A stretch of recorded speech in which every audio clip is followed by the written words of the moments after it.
Poucos protagonistas sofreram uma mudança tão drástica quanto o Eren Yeager sofreu nos 4 anos que separam a terceira da quarta temporada de Shingeki no Kyojin. Mas o que será que aconteceu para afetar tanto assim a mente do nosso protagonista? E afinal, qual é o plano do Eren para finalmente trazer paz à Ilha de Paradis? É exatamente isso que eu vou falar no vídeo de hoje. Fala galera, eu sou o Luiz Mário e hoje eu vou destrinchar tudo sobre o plano secreto do Eren. O plano que ele tem trabalhado cuidadosamente durante o salto temporal de 4 anos que separa a terceira da quarta temporada de Shingeki no Kyojin e que vai mudar o mundo do anime pra sempre. Nesse vídeo aqui do card eu expliquei com detalhes o que aconteceu no mundo fora das muralhas durante o salto temporal de 4 anos e no vídeo de hoje eu vou explicar o que aconteceu dentro das muralhas durante esse salto temporal e como isso se alinha com o plano de dominação global do Eren. Eu tenho postado bastante conteúdo sobre Attack on Titan, com descrição de personagens, análises, teorias. E se tu quiser ter acesso a mais conteúdo como esse, deixa agora mesmo o teu like. E também se tu é novo por aqui, se inscreve no canal e ativa o sininho para ter acesso a muito mais conteúdo como este. Afinal, toda semana tem conteúdo novo por aqui. E se tu é novo aqui no canal e quer ter acesso a mais conteúdo sobre Attack on Titan, eu deixei aqui na descrição uma playlist com todo o conteúdo sobre o anime que eu já publiquei até então. Assim como a maioria das análises que eu faço por aqui, esse conteúdo tem muito spoiler sobre Attack on Titan, então se tu é muito sensível a spoilers, já tá dado o recado. No final da terceira temporada, a divisão de reconhecimento finalmente elimina os titãs de fora da muralha e consegue ver o oceano pela primeira vez. Mas depois de tudo que eles passaram com a invasão dos guerreiros marlianos dentro das muralhas, o Eren e a divisão de reconhecimento sabem muito bem que o que eles vão encontrar além do oceano é tudo menos liberdade. Graças às revelações encontradas no porão do pai do Eren, agora eles sabem que além do oceano está a nação de Marley, uma inimiga mortal dos Eldianos de Paradis e uma ameaça para todos aqueles que vivem na ilha. Os guerreiros marlianos já se infiltraram na ilha uma vez e já sabemos muito bem do estrago que eles fizeram graças aos seus poderes de titãs. E é muito provável que eles vão voltar a atacar Paradis mais cedo ou mais tarde. Eles querem se apossar do titã fundador, dos recursos naturais que a ilha tem a oferecer e para completar, eles odeiam tanto os chamados demônios da ilha que em algum momento eles vão se certificar que cada Eldiano de Paradis seja exterminado. Na verdade, ao longo dos últimos 4 anos, a nação de Marley enviou 32 navios patrulha para investigar a ilha de Paradis. Só que nenhum desses navios voltou da ilha, já que eles foram interceptados pelo titã de ataque do Eren e o titã colossal do Armin. Um fato interessante é que alguns dos soldados marlianos que estavam nos navios acabaram desertando e se aliando aos Eldianos de Paradis. Isso porque muitos daqueles soldados não eram marlianos nativos. Eles faziam parte do exército marliano porque suas nações foram subjugadas a Marley e eles foram obrigados a servir a uma nação rival. Dito isso, tem alguns marlianos nativos como a Helena e o Nicolo que acabaram se juntando aos Eldianos de Paradis. Todos esses desertores marlianos compartilharam informações importantes com os Eldianos de Paradis, inclusive informações militares e sobre a tecnologia usada em Marley. Durante esses 4 anos, as forças de Paradis também fizeram contato com Kiyomi Azumabito, que é a embaixadora de Rizuru. Rizuru é uma nação localizada no extremo oriente do mundo de Attack on Titan e é o equivalente ao Japão daquele mundo. Ao longo desses 4 anos, a Kiyomi tem se encontrado tanto com o Zeke quanto com os Eldianos de Paradis. Num desses encontros, o Zeke conta a Kiyomi que o seu maior objetivo é libertar os Eldianos. E então, uma vez que ela chega em Paradis, o objetivo secreto da Kiyomi é forçar uma aliança entre Paradis e Rizuru. Rizuru é uma aliada histórica do Império de Eldia, eles são a única nação conhecida que não odeia os Eldianos. Na verdade, as duas nações eram tão próximas que o filho do Shogun que governava Rizuru na época acabou se mudando para Paradis com Karl Fritz há cerca de 100 anos atrás. Mais tarde, esse filho do Shogun forma uma família em Paradis e essa família, por sua vez, forma o clã asiático que vive em Paradis. E tu deve conhecer algumas pessoas bem importantes desse clã. Por exemplo, a mãe da Mikasa, assim como a própria Mikasa, são descendentes diretas dessa nobre família de Rizuru. Por causa da sua aliança histórica com os odiados Eldianos, a nação de Rizuru sofreu muito com a queda de Eldia durante a Grande Guerra dos Titãs. As outras nações jamais perdoaram Rizuru por causa do seu envolvimento com Eldia e ela acabou perdendo muito poder e influência geopolítica depois da queda do Império Eldiano. E é por isso que a Kiyomi acredita que uma aliança com Paradis vai ajudar Rizuru a restabelecer o seu poder geopolítico. Principalmente porque Paradis possui importantes recursos naturais que Rizuru pretende aproveitar. Além disso, a Kiyomi é descendente da mesma família nobre de Rizuru que a Mikasa, e essa família atualmente é chamada de família Azumabito. Durante os últimos 4 anos, os Eldianos usaram seu recém-adquirido conhecimento em tecnologia para construir uma importante ferrovia em Paradis. Essa ferrovia vai ser um importante recurso na luta contra Marley,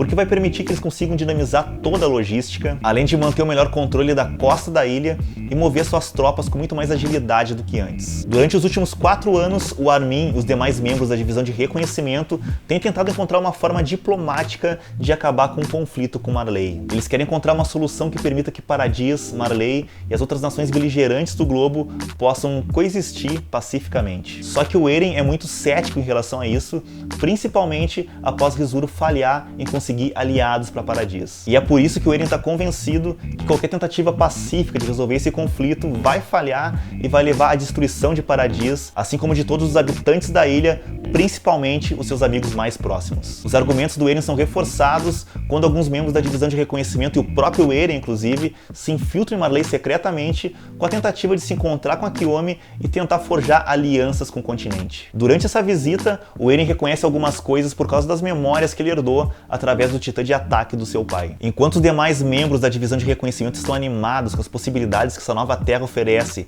e a possibilidade também de conseguir forjar uma nova aliança, o Eren não está nada otimista. Ele definitivamente não é mais o mesmo Eren que a gente conheceu lá no começo de Attack on Titan. Durante essa viagem, o Eren e os demais membros do Esquadrão de Reconhecimento participam de um encontro, uma espécie de cúpula com importantes líderes mundiais. Essa cúpula foi convocada para resolver a questão do maltrato que a população de Eldia tem sofrido do resto do mundo. Então os membros da divisão de reconhecimento acreditavam que essa seria a oportunidade perfeita para conseguir formar uma aliança e tentar resolver os conflitos entre Paradis e o resto do mundo. Só que infelizmente o que se percebe é que os líderes mundiais têm planos muito diferentes para Paradis. A proposta deles é melhorar a vida dos Eldianos no continente, basicamente focando todo o ódio pelos Eldianos nos Eldianos de Paradis. Basicamente, eles querem que os Eldianos do continente sejam vistos como bons Eldianos, enquanto os Eldianos de Paradis sejam vistos como demônios. Então, teoricamente, após o mundo se unir, atacar Paradis e eliminar todos os demônios da ilha, aí sim o mundo poderia ficar em paz e os Eldianos do continente não seriam mais maltratados,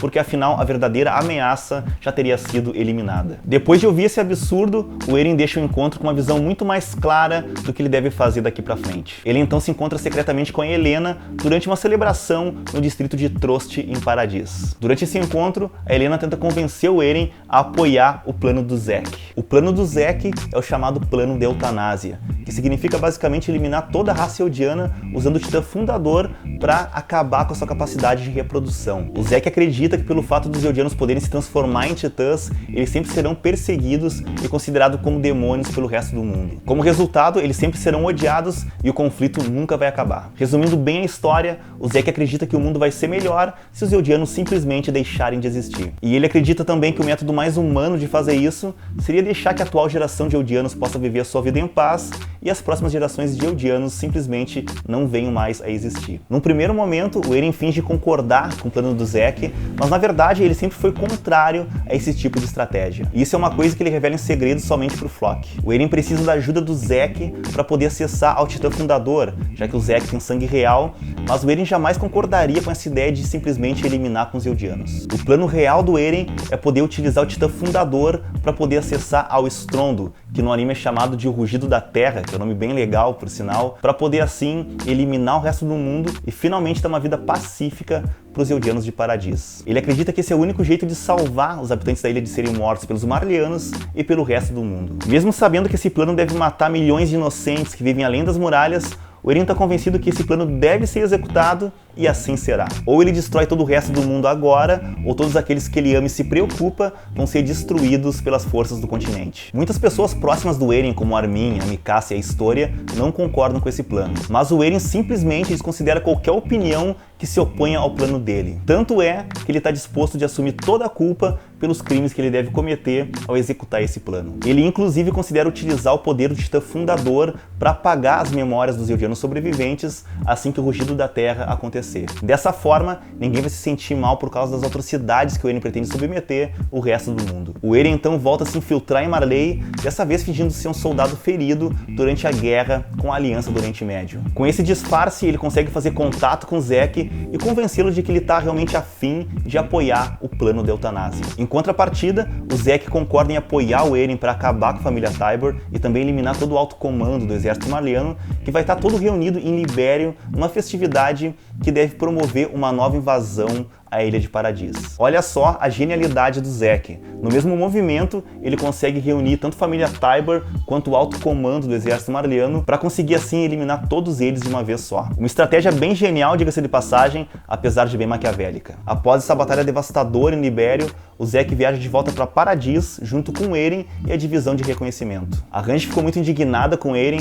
por ele basicamente forçar a divisão de reconhecimento a dar suporte ao seu plano de invasão. Mas o Eren está convencido que ele fez a coisa certa e que a invasão a Libério vai dar mais tempo para Paradis para que eles possam se organizar militarmente. Quando a divisão de reconhecimento volta para Paradis, o Eren é preso por causa das suas ações unilaterais. Afinal de contas, ele atacou Marley sem sequer ter tido a aprovação da divisão de reconhecimento, colocando todo mundo em risco para poder salvar ele depois que a loucura toda já havia sido cometida. A Randy e muitos outros acreditam que a ideia do Eren de atacar Libério só conseguiu aumentar o ódio que o mundo todo já tinha em relação a Paradis. Já o Eren acredita que esse ódio já existia e que ele simplesmente fez o que devia ser feito. Eventualmente, o Eren consegue escapar da prisão com os poderes do Titã Martelo de Guerra e ele e o Zack conseguem derrubar o governo militar de Paradis com a ajuda dos Jaegeristas. Os Jaegeristas são um grupo de soldados que acreditam que só o Eren pode salvar Paradis da destruição total. Após o Eren e o Zack finalmente conseguirem despertar os poderes do Titã Fundador, eles vão parar nos caminhos com ninguém menos que a progenitora de todos os titãs, Ymir Fritz. Agora, se por acaso tu não sabe o que são os caminhos, eu explico tudo isso nesse vídeo aqui. É nos caminhos que o Eren finalmente revela pro Zack que ele nunca teve a intenção de executar o plano de eutanásia. Ele não quer esterilizar os Eldianos, mas sim salvá-los, ao menos aqueles que vivem em Paradis. O Zack acredita que o Eren está sendo manipulado pelas memórias do seu pai, Grisha,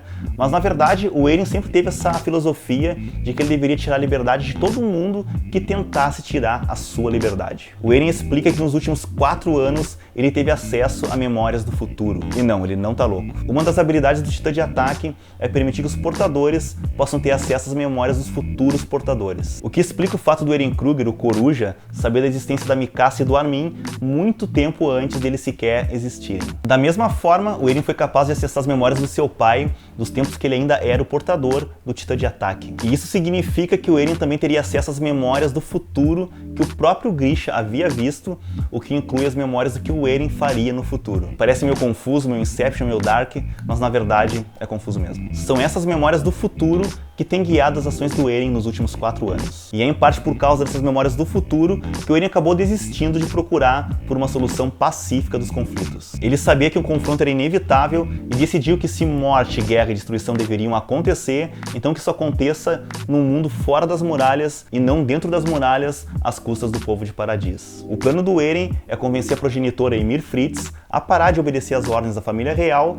e se alinhar a ele ao invés disso. Juntos, eles podem acabar com esse ciclo de guerra, morte e vingança. Esse plano tem sido orquestrado por 2000 anos e este é o plano que parece estar destinado a acontecer no final da história de Attack on Titan. O Eren decide salvar as pessoas próximas dele, aquelas que ele ama, mesmo que isso signifique a morte de milhões de pessoas desconhecidas. Já que o mundo está disposto a destruir Paradis, o Eren então vai destruir o mundo, mesmo que isso leve à morte de muitos inocentes. Essas pessoas podem ser inocentes, mas eles são estranhos pro Eren, então ele não se sente com a obrigação de protegê-los. Ele se sente com a obrigação de proteger aqueles que ele ama, é exatamente isso que ele vai fazer nessa 4ª temporada, nesse final de Shingeki no Kyojin. Ele tem recebido e vai continuar recebendo muitas críticas, tanto no mundo de Attack on Titan, quanto no nosso próprio mundo. Ele vai ser condenado por ter matado tantos civis inocentes para proteger o seu próprio povo, e é aqui que tá a grande questão do anime. Que escolha tu tomaria se estivesse no lugar do Eren? Tu sacrificaria a vida daqueles que tu ama para salvar a vida de pessoas que tu não conhece? E agora, antes de julgar as atitudes do Eren, tu tem 100% de certeza que tu não faria a mesma coisa